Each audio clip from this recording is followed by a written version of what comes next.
Rtuť teploměru klesá, ale nikdo si to neuvědomuje. Naopak, na krásném ženevském stadionu je horko.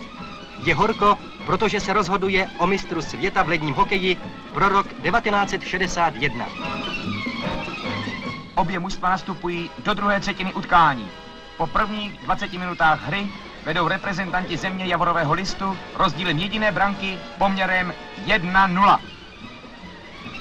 Kanaďané uplatnili svůj důraz v útočných akcích a zajistili si pro dalších 40 minut hry jednobrankový náskok.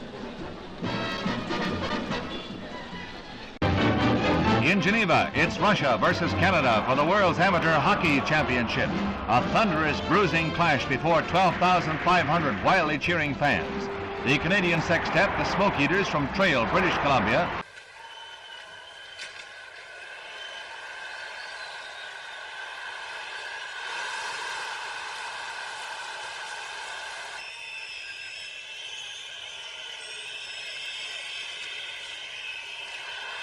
And the Soviet team can't get the score after their one and only tally, while the Smoke Eaters rampage all over the ice.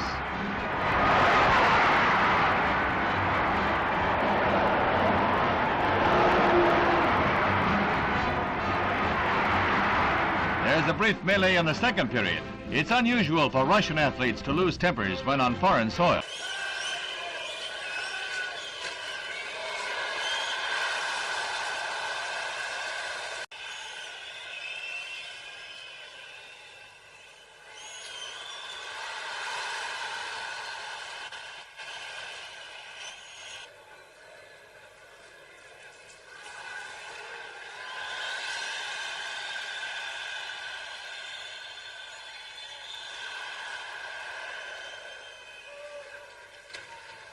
Showing their frazzled condition at this point in the game. Canada goes on to score again, keeping up that blistering pace.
De l'équipe du cadre du Canada est prié de se rendre à son véhicule.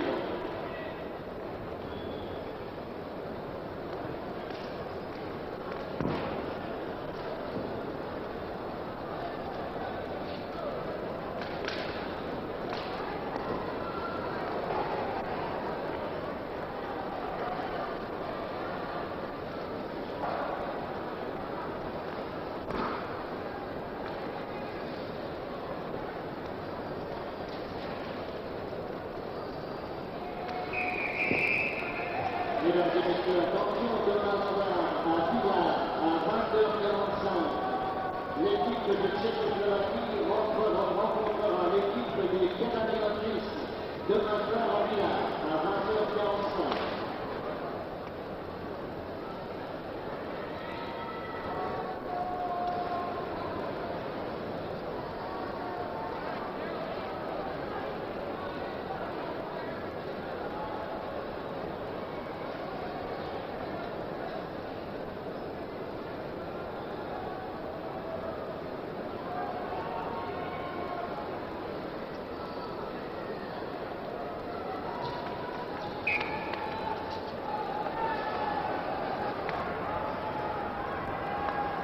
Paris, vous devez maintenant m'entendre. Nous allons commencer à enregistrer d'ici 3 minutes environ. Paris, vous devez maintenant m'entendre. Nous allons commencer dans 3 minutes environ.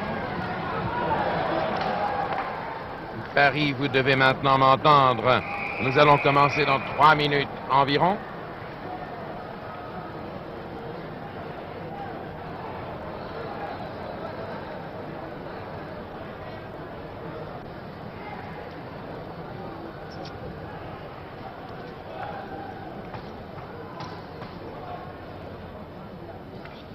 Restez toujours à l'écoute, Paris.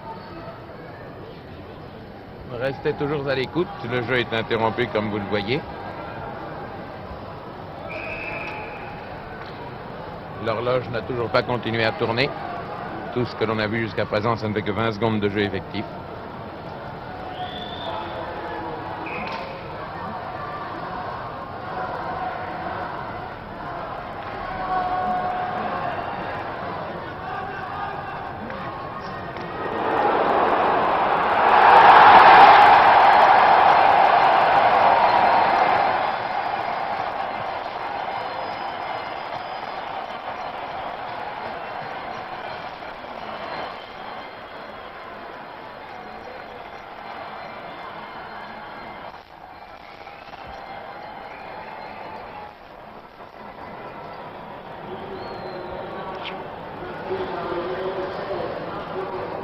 Restez toujours là, Paris. Il faut que nous attendions encore 2 minutes de jeu effectif avant de commencer.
Ici la patinoire des Vernets à Genève pour le match de hockey sur glace, le dernier match de ces championnats du monde de hockey sur glace 1961 entre l'Union soviétique, maillot clair, jouant à droite et attaquant à ce moment-ci le but canadien dont le gardien Martin vient de faire un magnifique arrêt sur le shoot qu'avait tenté le russe Alexandrov.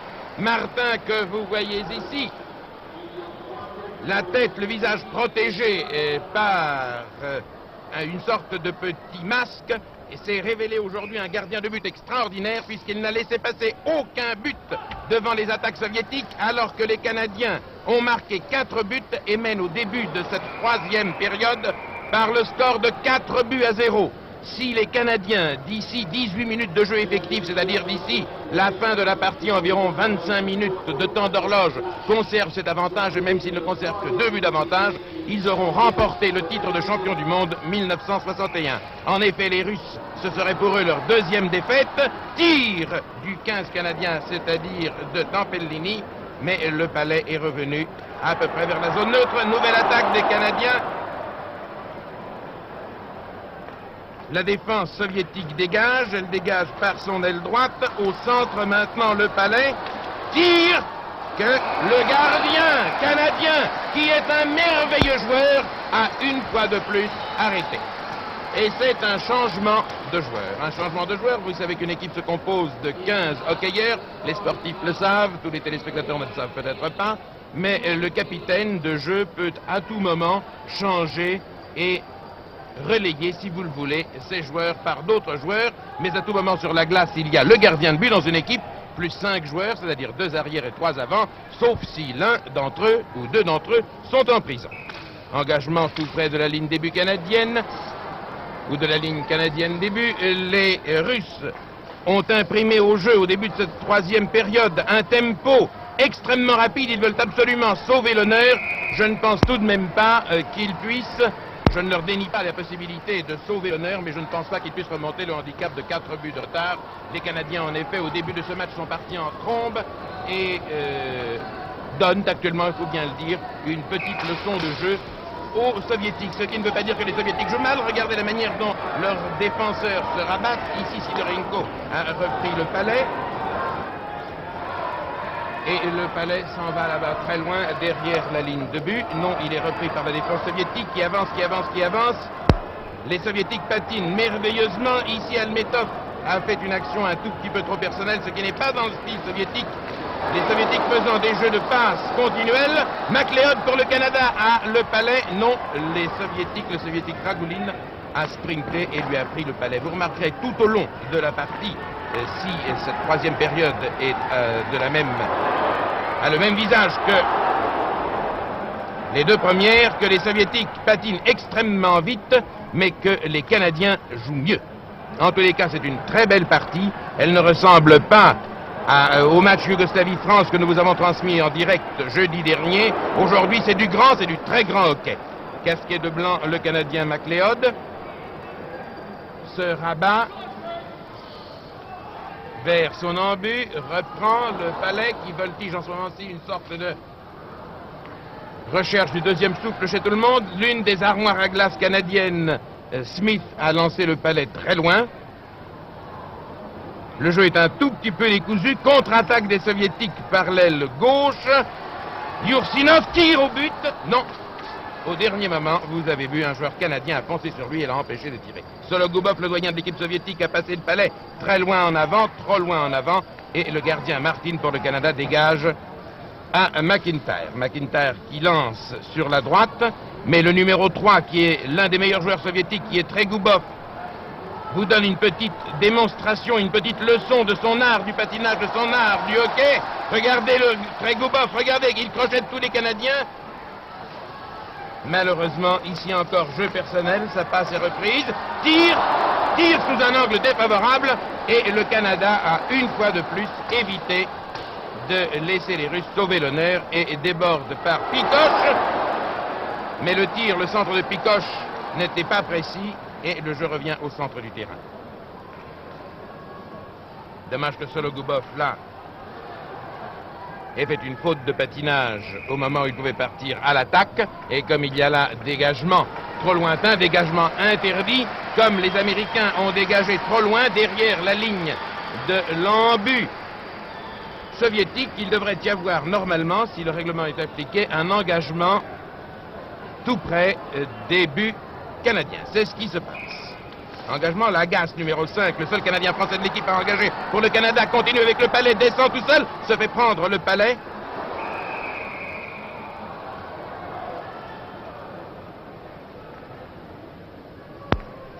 Mais voici qui fait, si je puis dire,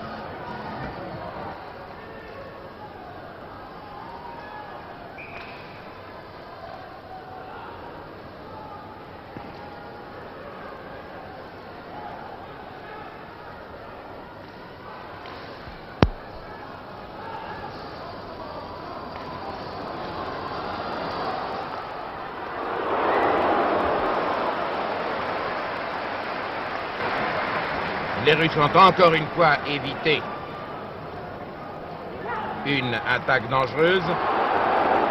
Les Canadiens pressent les filets soviétiques et les soviétiques, je vous l'ai dit, n'ont qu'un seul désir maintenant, essayer de sauver l'honneur. Descendant par la droite, les frères Maïerov. L'un d'entre eux a tiré au but, c'est Eugène, je crois. Mais la défense canadienne ne laisse rien passer et le 5 l'agace. Et l'un des bons joueurs, actuellement c'est l'armoire à glace canadienne Ferguson, qui passe le palais au centre.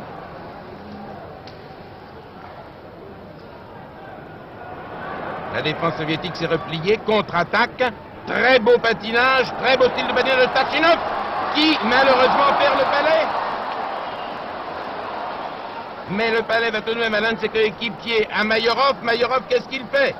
Non, si! Tarchinov a eu le palais, va-t-il tirer? Il a tiré trop loin. Les soviétiques, à force de faire continuellement des passes, n'ont pas le courage. Ils ont peur, je crois, ils sont trop timides, ils ne tirent pas le coup. Il est vrai qu'on ne sait pas très bien quelle tactique appliquer lorsqu'on est mené par 4-0. Les soviétiques devraient alors, à mon avis, tenter le tout pour le tout, se livrer à un jeu uniquement d'attaque.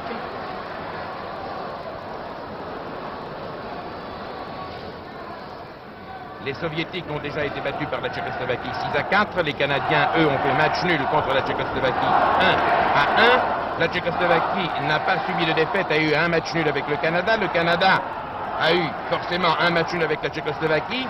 S'il gagne ce match, le Canada, les équipes tchèques et canadiennes seront à égalité de points, mais c'est le goal average qui les départagera, et comme les Canadiens ont fait des cartons contre de nombreuses équipes, ils gagneront au goal average. Hier encore, ils ont battu, ces Canadiens, ils ont battu les Finlandais 12-1. Alexandrov descend, Alexandrov sprint, tire. Ce n'était pas exactement un slap shoot puisque le palais est passé au-dessus des bois. Un slap shoot, c'est lorsque le palais glisse sur la glace. Et vous voyez que le jeu va tout de même très très vite. Trégoubov s'est rabattu. Les deux arrières soviétiques se gênent. Loktiev est reparti, passe au centre. Alexandrov a raté la réception. Mais Almetov là, seulement contre Almetov, il y a eu Sly, le Canadien, qui a empêché d'attaquer. Et de nouveau, nous sommes dans la zone de défense des Soviétiques.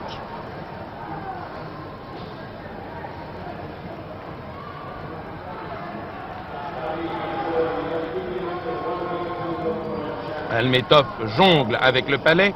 Almetov forme avec Loktiev et Alexandrev l'équipe centrale du club sportif de l'armée soviétique. Ce sont des hommes qui sont habitués à jouer ensemble très souvent, mais contre ces armoires à glace volantes, comme par exemple ce Jones. Regardez ce Jones, ce Canadien qui file, qui bouscule quasiment tout sur son passage. L'arbitre n'a pas vu que Trégoubov a touché le palais de la main, mais l'arbitre, lui, n'a pas la télévision. Alexandrov tire, mais il tire sous un mauvais angle.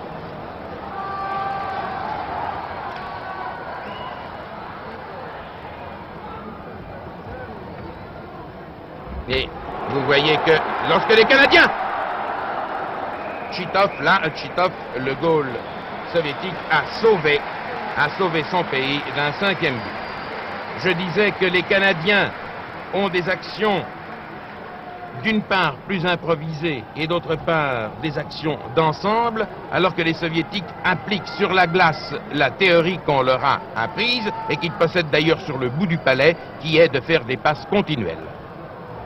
Le jeu soviétique est rapide, mais il est didactique, tandis que le jeu des Canadiens est un jeu plus inspiré.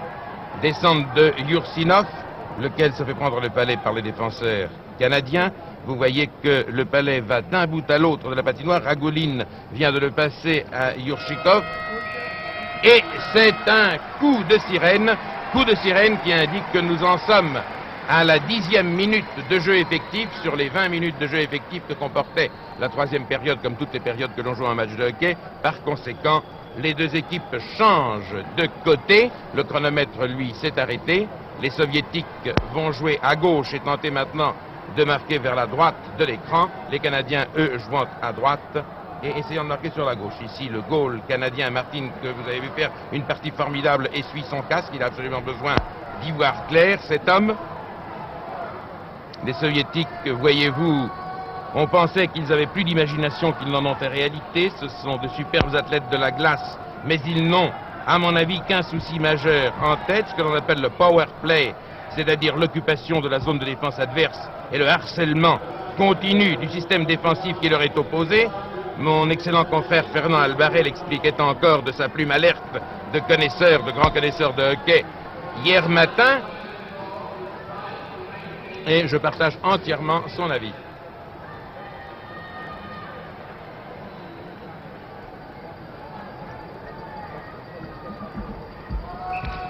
Les Canadiens, eux, ont délégué, comme ils le font presque tous les ans, non pas une équipe nationale, mais une équipe de club. Le finaliste, battu d'ailleurs de leur championnat national amateur, et ils ont une équipe plus soudée. Descente de Snietkov qui passe derrière la ligne d'en-but canadienne, mais contre lui, il a Smith, l'armoire à glace volante, comme dirait Fernand Albaret, et par conséquent, c'est extrêmement difficile de jouer contre Smith. Le jeu est heurté sans être rude. Les deux arbitres suisses le hachent, à mon avis, mais c'est le péché mignon des arbitres, d'un tout petit peu trop de coups de sifflet. Mais enfin, dans un match qui donnera le titre mondial, il vaut mieux être plus précis et plus sec et plus dur dans ses jugements qu'un autre. Smith a arrêté l'attaque soviétique. Et de nouveau, c'est une attaque canadienne par Picoche. Picoche tire. Mal. Lénardon, lui, le Canadien, se voit prendre le palais par toute la défense soviétique repliée. Sidorenko a raté la passe que lui a envoyée Ragouline. Et il est obligé d'envoyer derrière la ligne d'en-but à Ragouline qui reprend le palais. Crochette, le Canadien, qui fonçait vers lui. Attaque sur l'aile gauche soviétique. Va-t-elle aller très loin? Ils ont là une belle occasion de marquer. Non, là, une passe. Et voilà ce que c'est de passer, sinon à tort et à travers, du moins de passer constamment. On est devant le but adverse, il faut tirer, il faut prendre le risque de tirer, surtout messieurs quand vous êtes menés par 4-0. Mais enfin, la force des soviétiques, évidemment, est dans leur rythme extrêmement rapide de jeu et dans la puissance de leurs arrières comme Sologubov et Tregubov, qui portent les numéros 2 et 3 et qui sont des joueurs extraordinaires. Mais leurs attaquants ont peur de conclure. Les Canadiens, vous voyez, tirent sous tous les angles, ça marche ou ça ne marche pas, là ça n'a pas marché, puisque Tregubov s'est saisi du palais et que Tambellini, le Canadien, est obligé de se rabattre. Tregubov monte, l'arrière qui joue en avant de pointe. Les places sont beaucoup moins précises, beaucoup moins définitives en hockey, bien sûr, que par exemple en football. Et là, le palais va être remis en jeu puisqu'il s'est coincé contre la balustrade. Les deux hommes ressemblant à des zèbres, c'est-à-dire les arbitres, tous deux arbitres suisses d'ailleurs, celui qui couvre l'autre côté de la patinoire, va engager le jeu. Le 16 pour la Russie, c'est Starchinov. Et c'est Mayorov qui s'est saisi du balai, a tiré. Est-il rentré? Est-il rentré à mon avis? Oui. Moi j'ai vu le palais rentrer, moi il me semble.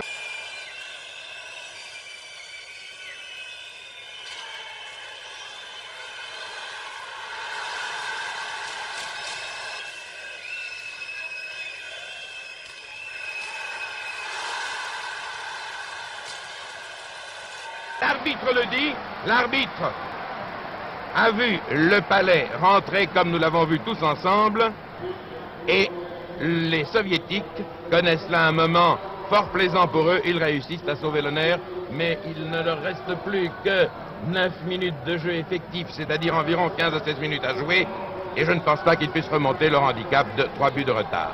D'autant plus que les Canadiens vont vraisemblablement reprendre du poil de la bête. Hockley remonte. Un corps soviétique l'arrête. Contre-attaque soviétique à nouveau. Mais l'agacé, le Canadien français a repris le palais, redescend, passe à Tambellini, va passer à Tambellini. Mais non, vous voyez le Canadien, au lieu de passer, il a préféré tirer. Au lieu de passe, le tir, une différence essentielle entre le jeu canadien et le jeu soviétique. Le goal soviétique, là, se dit que s'il n'avait pas laissé passer 4 buts, son équipe mènerait à 0 au lieu d'être menée à 4. Mais il ne faut pas en vouloir au pauvre Tchinov qui a fort bien joué. Il est très difficile de résister au terrible shoot des Canadiens.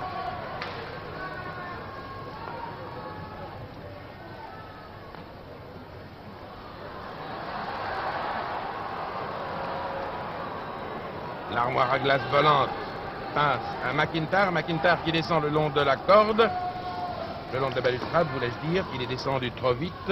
Le palais à Sidorenko, URSS, qui attend. Qu'est-ce qu'il attend? Tire! Passez, monsieur Sidorenko! Il attend, il a laissé à toute la défense canadienne le temps de se replier. Aussi Léod, l'homme au casque blanc, a-t-il eu le palais. Il a passé à Jones, Jones qui passe à Smith. Mais l'arbitre siffle un hors-jeu, car lorsque Smith a reçu le palais, il avait dépassé la ligne de zone. Vous savez que la patinoire est divisée en 3 par ces larges bandes horizontales que vous voyez. Il y a pour chaque équipe, en partant de son propre but, la zone de défense, la zone neutre et la zone d'attaque. Et lorsque l'on est en attaque, on ne peut pas passer de zone à zone, ou lorsque l'on fait une passe d'une zone dans l'autre, il faut que le palais ait pénétré dans la deuxième zone avant le joueur. Contre-attaque, belle contre-attaque, Picoche et Sologoubov s'accrochent, tombent l'un sur l'autre. Le hockey n'est pas un jeu de petite fille, bien au contraire. Tregoubov a le palais, c'est à mon avis le meilleur joueur soviétique. Personne n'ose s'attaquer à lui, il cherche, il attend. C'est un tout petit peu maladroit. Et vous voyez, c'est toujours la même chose à force de chercher toujours les passes. Les soviétiques permettent à la défense canadienne de se replier. Et là, le public rouspète parce que la défense soviétique a laissé un dégagement canadien aller très loin, aller derrière la ligne de l'embut. C'est-à-dire, elle a cherché le dégagement interdit. Le dégagement interdit, je vous rappelle la règle, l'équipe pressée sur ses buts doit dégager le palais par passe de joueur à joueur, mais non pas très loin en avant. Le règlement dit délibérément très loin en avant. Et là, il y avait à la limite le fait que le soviétique a laissé le palais venir en arrière de sa propre ligne de but, c'est-à-dire que l'arbitre lui a appliqué le règlement, a dit qu'il y avait eu dégagement interdit et a fait l'engagement de jeu tout près, très près de du but canadien. Mais les Canadiens vexés repartent à l'attaque. Tirés! Non, les Soviétiques se sont repliés. Au fond, les Canadiens qui ont maintenant encore 3 buts d'avance alors qu'il reste 6 minutes de jeu effectif, c'est-à-dire 9 à 10 minutes de jeu, n'ont guère de raison spéciale de foncer. Picoche joue un peu à la baballe. De l'autre côté, Lénardon vient à la rescousse. Le jeu est toujours aussi rapide, mais plus toujours très précis. Oh là là! Eh bien, il est rare de voir un Canadien bousculé par un Soviétique. En général, c'est le contraire qui se produit. Lénardon s'est relevé, a repassé le palais. Là, c'est mieux, ça. C'est mieux pour les Soviétiques. Malheureusement, Sniedkov tombe contre 3 défenseurs canadiens. Et c'est de nouveau une attaque des Canadiens, mais Tregoubov, le 3, sauve son but. Un passé à Yakouchev, de Soviétiques se gênant un tout petit peu. Vous remarquerez qu'il arrive aux Soviétiques de se gêner et il arrive rarement aux Canadiens de se gêner.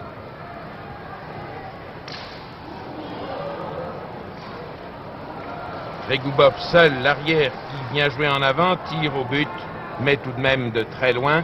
Et Tambellini peut reprendre le palais. Non, il a Ragouline contre lui. Cafouillage entre Ragouline et Tambellini. On devrait siffler pour faire un engagement. C'est ce que l'arbitre choisit de faire. Engagement tout près des buts canadiens. Donc, moment dangereux. C'est Starchinov qui engage pour les Russes. Lagacé pour le Canada. Posez vos crosses, messieurs, sur la glace. Sinon, l'arbitre ne mettra pas le palais. Posez vos crosses sur la glace. Voilà.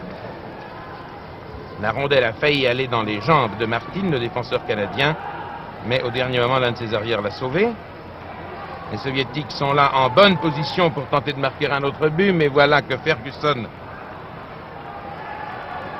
est venu à la rescousse. Le pauvre Starchinov, lui, a des ennuis avec Lagacé, lequel Lagacé, bien qu'étant tombé, va lui reprendre le palais. Oh, que c'est joli ça, c'est un peu cafouilleux, mais c'est joli quand même. Et là, Lagacé tombe une deuxième fois sur le palais. Vrai ou faux, erreur ou non, je ne suis pas certain qu'il ne l'ait pas fait exprès. Je me demande ce que va juger l'arbitre. Va-t-il lui mettre 2 minutes de pénalité? Non.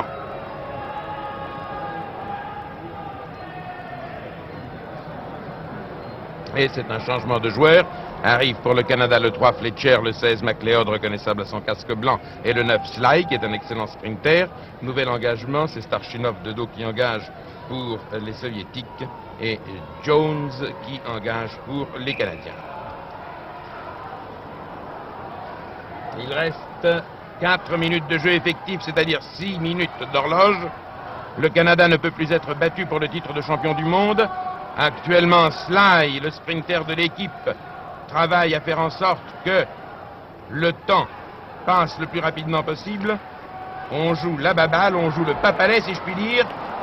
C'est peut-être assez dangereux, mais les Canadiens ont délibérément, depuis quelques minutes, depuis le changement de côté, renoncé à attaquer. Ils défendent leur avantage acquis. Ils ont envie d'être champions du monde cette année. Ils l'ont été 18 fois depuis la fin de la Première Guerre mondiale.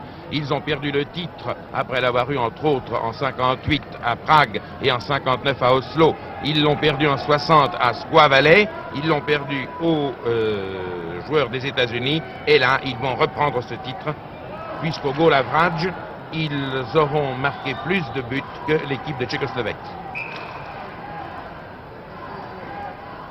Par exemple, contre les Soviétiques, les Tchèques ont gagné 6-4. La victoire canadienne est un tout petit peu plus nette.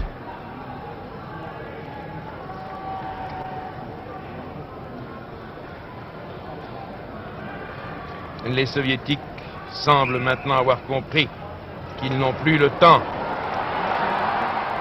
de rattraper leur retard. Tandis que les Canadiens, eux, par McLeod, vont attaquer encore une fois. Tir. Non. Oh là là là, le 17, c'est-à-dire McIntyre, a raté la passe de McLeod, l'homme casqué de blanc. Et Tchinov, lui, était sorti à bon escient. Très belle attaque de Lokhtiev. Lokhtiev qui crochette tout le monde. Mort. Perd son équilibre, se retient au bras de l'armoire à glace Fletcher.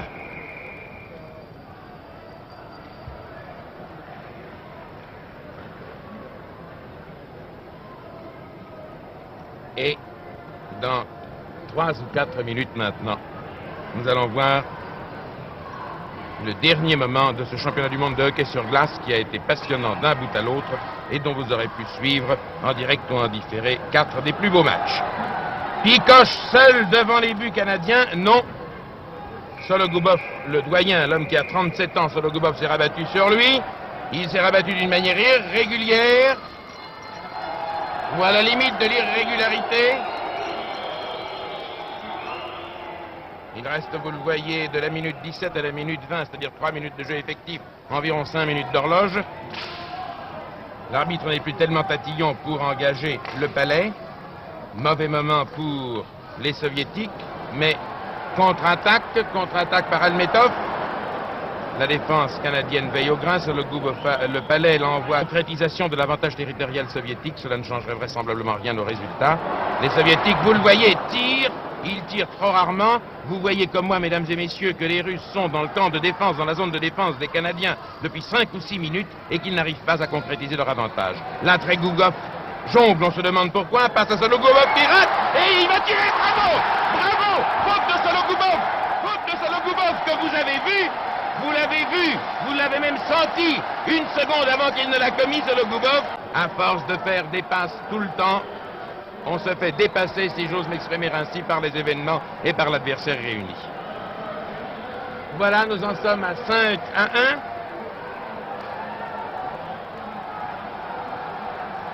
Alors là, les Canadiens veulent peut-être profiter de la minute 45 secondes de jeu effectif qui reste pour porter la marque peut-être à 6-1. On attendait leur victoire, on n'attendait pas qu'elle fût si nette. Rockley prend le palais, crochette deux adversaires, écarte la crosse d'une main, fait le tour de la patinoire, on se croirait au vélodrome d'hiver. Et un cycliste faisant le tour, enfin l'ancien vélodrome d'hiver, ou sur n'importe quelle piste d'ailleurs. Et là, c'est un solo soviétique. Ils connaissent la musique, ils veulent donner le ton.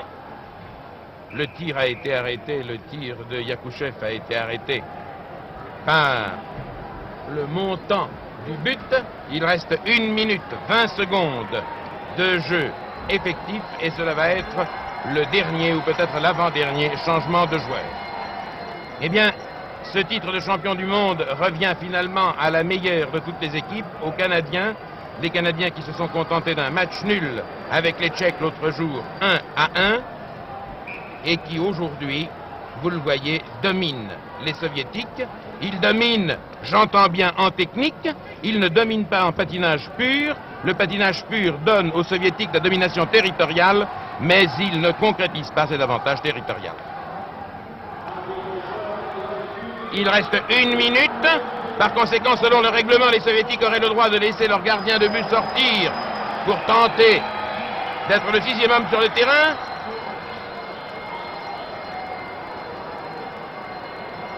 Smith, l'un des plus costauds des Canadiens, a commis une erreur, était offside, a passé la zone de défense soviétique avant que le palais n'y fût entré. Il aurait dû à ce moment-là se tourner et patiner à reculons comme ça. Il aurait été dans les règlements, c'est pour ça qu'il y a un engagement tout près des buts canadiens. Il reste aux Soviétiques 50 secondes, messieurs, si vous voulez marquer un deuxième but. Non. Les Canadiens vont regagner pour la 19e fois le titre de champion du monde de hockey sur glace depuis la fin de la Première Guerre mondiale. Ce n'est que justice. Chaque fois qu'ils ont eu la possibilité de tirer, ils ont tiré. Ils ont marqué. Oh, ça, c'est peut-être un petit coup d'épaule inutile. Au milieu du jeu, il aurait peut-être été sanctionné. Encore quelques secondes à jouer. Il reste 15 secondes à jouer. 15 secondes de jeu effectif. Chinov a renvoyé d'un geste un peu dégoûté le palais derrière sa propre ligne de but. Dernière attaque des Soviétiques. Encore 8 secondes. Encore 5 secondes. Tirez donc, messieurs. Pas de passe. Tirez. Tirez les premiers. 1 seconde, messieurs. 1 seconde. 0 seconde. Le championnat du monde de hockey sur glace 1961 est terminé par la victoire de l'équipe canadienne composée de Smith, Fletcher, Ferguson, Lagacé, Rusnell, Hockley, Sly, Picoche, Lenardon, Christopoli, Jones, Tambellini, McLeod, McIntyre. Le Canada a gagné tous ses matchs à l'exclusion d'un match nul avec la Tchécoslovaquie. La Tchécoslovaquie et le Canada sont imbattus, mais au goal average, les Canadiens gagnent de loin. Première période 1-0, deuxième période 2-0, troisième période 2-1, c'est-à-dire que le score final est de 5-1, et c'est la physionomie habituelle de l'envahissement du terrain de jeu par le public et les supporters déchaînés. On va jouer maintenant l'hymne canadien, et en ce qui me concerne, mesdames et messieurs, je prends congé de vous, de cette patinoire d'Evernay à Genève, premier Canada, deuxième CSSR, c'est-à-dire Tchécoslovaquie, troisième URSS, quatrième Suède. Vous savez lire, voici la fin du classement de la poule A. La France, je vous le rappelle, jouait en poule C et a fini 2e sur 6, deuxième de la Roumanie.